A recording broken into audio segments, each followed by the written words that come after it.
नमस्कार दोस्तों, हमारी आज की कहानी का नाम है चुभन। ये लो स्नेहा, तुम्हारी फेवरेट ड्रेस, माँ आपके लिए शॉपिंग पर्स और बाबूजी के लिए घड़ी। सूटकेस खोलकर सभी का सामान एक एक करके निकाल कर सुनील देता जा रहा था। वहीं सृष्टि अपनी बारी का इंतजार कर रही थी। जब सृष्टि से रहा ना गया तो पूछ ही लिया, मेरे लिए कुछ नहीं लाए? अरे तुम्हें किस चीज़ की ज़रूरत है? सब कुछ तो तुम्हारा है, यह पूरा घर ही तो तुम्हारा है। बगले झाँकते हुए सुनील ने कहा। दरअसल सुनील कुछ दिनों के लिए ऑफिस की तरफ से सिंगापुर गया था। सभी के लिए कुछ ना कुछ लेकर आया था, यहाँ तक कि अपने दोस्तों के लिए उनका पसंदीदा परफ्यूम भी लाया था। लेकिन सृष्टि के लिए कुछ भी ना लेकर आने के लिए सिर्फ बहाना बना दिया कि तुम्हें किस चीज़ की ज़रूरत है, सब कुछ तो तुम्हारा है। वाह पति देव जी, मुझे आपसे इसी तरह के बहाने की उम्मीद थी। आंखों के गीले कोर पोंछते हुए सृष्टि ने कहा। सच कहा आपने, यह घर मेरा ही तो है, मुझे किस चीज़ की ज़रूरत हो सकती है? सृष्टि इस घर की इकलौती बहू हर किसी की पसंद नापसंद का बखूबी ख्याल रखती। मजाल है जो कभी किसी को शिकायत का मौका दे दे। जब से ब्याह कर आई थी सृष्टि, शायद ही जो सुनील ने कभी उसे कोई चीज़ गिफ्ट में दी हो, चाहे बर्थडे हो या शादी की सालगिरह। यही कहकर अपना पल्ला झाड़ लेता, अरे सब कुछ तो तुम्हारा है, तुम्हें किस चीज़ की कमी?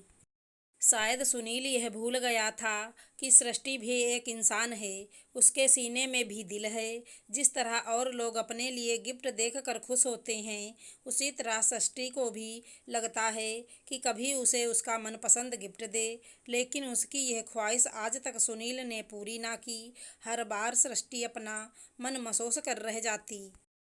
अब की बार सृष्टि अपने मायके से आई और अपना सूटकेस खोलकर अपने भाई और भाभी द्वारा दिए गए सामान सबको चहकते हुए दिखा रही थी। अरे सृष्टि, हम लोगों के लिए तुम कुछ नहीं लाई इस बार मायके से? आपको किस चीज़ की ज़रूरत है? ये घर तो आपका ही है, सब कुछ तो है आपके पास, आपको किस चीज़ की कमी है? सुनील को शब्दों से ही यह एहसास दिला दिया कि यह शब्द कितने घातक हैं। कैसा लगता है जब सामने वाले की सभी इच्छाओं और खुशियों को दरकिनार रखकर यह कह दिया जाता है कि तुम्हें किस चीज़ की कमी है, सब कुछ तो तुम्हारा है। आज पहली बार सुनील को यह शब्द इतना ज़्यादा चुभा था कि उसकी चुभन उसके चेहरे पर साफ झलक रही थी। उसे एहसास हो गया था कि अब तक वो सृष्टि की भावनाओं को किस तरह ठेस पहुंचा रहा था। सृष्टि जब जब भी मायके जाती, परिवार के सभी सदस्यों के लिए कुछ न कुछ तोहफा जरूर लाती थी। इस बार सृष्टि का किसी के लिए कुछ न लाना सभी को खटक गया था। मुझे माफ़ कर दो सृष्टि, तुम्हारी भावनाओं को आज तक मैं ना समझ पाया। मुझे अब जाकर यह एहसास हो रहा है कि मेरे यह शब्द तुम्हें कितने चुभते होंगे। मुझे क्षमा कर दो। यह कहकर सुनील ने सृष्टि के दोनों हाथों को अपने माथे से लगा लिया। आपको अपनी गलती का एहसास हो गया, मेरे लिए यही सबसे बड़ी बात है। वरना मुझे लगता था कि बार बार मैं आपसे अपने लिए उपहार की मांग करती हूँ तो कहीं आप मुझे लालची ना समझते हों।